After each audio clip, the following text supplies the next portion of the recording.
départ sont divisées en deux parties. Une phase de glisse, au cours de laquelle les nageurs vont réaliser aucun mouvement propulsif et vont garder au plus possible une position profilée, et une phase de propulsion sous-marine. L'objectif principal de la phase de glisse va être de diminuer les résistances hydrodynamiques à l'avancement pour conserver le plus longtemps possible la vitesse, la survitesse que les phases précédentes du départ, à savoir la phase d'impulsion, la phase aérienne et la phase d'entrée dans l'eau, ont donné. Des travaux australiens ont mis en évidence que les ondulations sous-marines devenaient efficaces lorsque la vitesse des nageurs était plus faible qu'une vitesse approximative de 2 mètres secondes.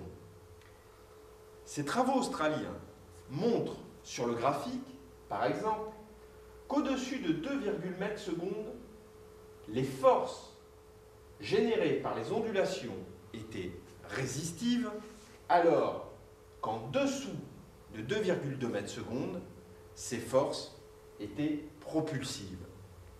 Cette vitesse de 2,2 mètres secondes, elle est en moyenne atteinte lorsque les nageurs se trouvent environ à 5 mètres du mur du départ. Eh bien, elle chercherait à entretenir la vitesse. Comme dans un plongeon. Dans un plongeon, tu n'as pas de vitesse. Tu n'as pas de vitesse suite à l'impulsion. Qu'est-ce que tu fais? Tu reprends la nage le plus vite possible, puisque tu n'as pas de vitesse. C'est pas une erreur. C'est ça que je veux leur dire. C'est pas une erreur. C'est une organisation on ne peut plus rationnelle et logique. Non pas par rapport à la performance, mais par rapport à ce que vous êtes capable de faire à un moment donné.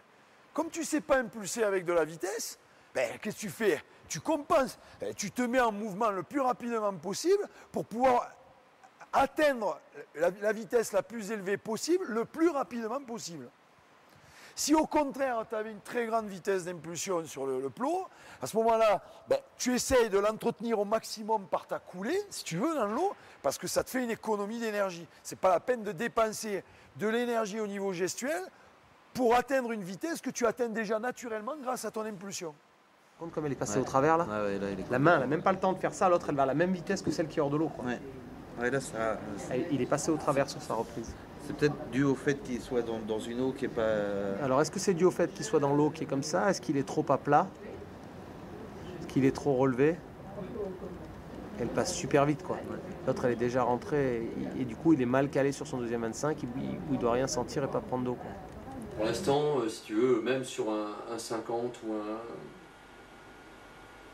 le départ d'un 100 mètres, quand j'analyse avec les meilleurs, là, au 15 mètres, il sort sous l'eau et il sort à peu près avec tout le monde. Le seul inconvénient, c'est que la vitesse, pour un sprint, 50 mètres,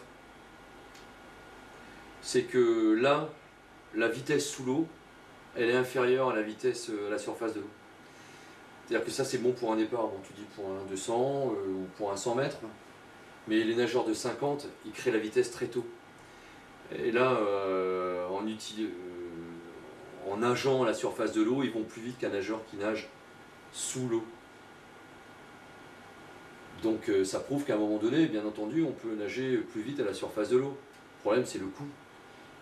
Mais pour un 50, on s'en fout puisque la durée est courte. Et donc, si je reviens à faire un parallèle avec Phelps, c'est vrai que Phelps n'est pas un nageur de 50 mètres, mais que les moyens qu'il utilise pour créer la vitesse vers l'avant, enfin sous l'eau, sont efficaces effectivement pour des nages comme à partir du 200 mètres. Donc ça c'est un moyen pour ces épreuves-là, effectivement, d'aller vite et de faire de l'économie d'énergie. Bon, sur un 50 ou sur un 100 mètres, c'est vrai que la question ne se pose plus. Nous avons demandé à un groupe de nageurs de niveau national de réaliser 2 départs. Le premier départ, avec pour consigne d'aller le plus vite possible sur une distance de 15 mètres, en nage sous-marine normale avec ondulation. Et un second départ, avec pour consigne d'aller toujours le plus vite possible à une distance de 15 mètres, mais cette fois-ci en ne réalisant absolument aucun mouvement, juste en se profilant. Les résultats ont montré qu'au-dessus d'une vitesse de 2 mètres secondes, tous les nageurs ont une vitesse moins rapide lorsqu'ils réalisent des ondulations, comparativement au plongeon où ils n'effectuent aucun mouvement. C'est-à-dire que jusqu'à une distance de 5 mètres, les nageurs vont moins vite lorsqu'ils réalisent des ondulations comparativement au plongeon où ils ne réalisent aucune ondulation. C'est ce que nous voyons sur ce graphique, avec en rose la vitesse de Fabien Gillot au cours de son plongeon avec ondulation, et en bleu au cours de son plongeon sans ondulation.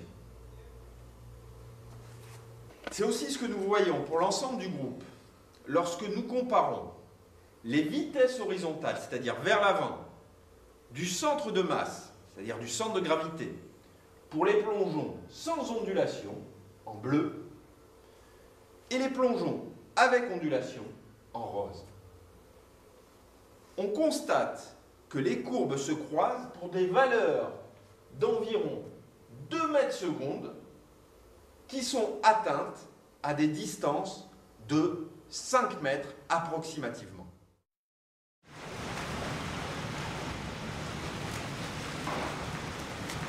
Voilà, moi je pense que tu déclenches trop tôt là. Au 5 mètres en fait. On voit la ligne d'eau à peu près. Ouais. Mais tu vois, il déclenche, regarde ce qu'on disait sur la première ondule, il la déclenche un tout petit peu trop tôt et regarde la cuisse va descendre. Regarde. Là tu te mets de l'eau, tu te mets du frein. Il faudrait vraiment que ça soit simplement un fouetté et vraiment que ta cuisse reste dans l'alignement. On s'était amusé là, cet hiver là, parce que le jeudi il y a un cadre technique de l'athlétisme qui vient faire travailler les départs aux sprinters. Donc après l'entraînement, comme la piscine est libre, on a travaillé aussi les départs avec Coralie sur le plot avec la butée. Ouais. Et je crois que, je sais pas où est-ce qu'elle est la marque, je sais pas si elle est à 7 mètres. Ouais. Donc il permet d'avoir, ou non 10 mètres, je crois qu'on a une ligne au fond à 10 mètres. On s'est aperçu qu'un plongeon sans ondulation, sans rien, se laisser glisser le plus loin possible et le plus vite possible, ils allaient plus vite s'ils ne faisaient pas d'ondulation que s'ils faisaient des ondulations.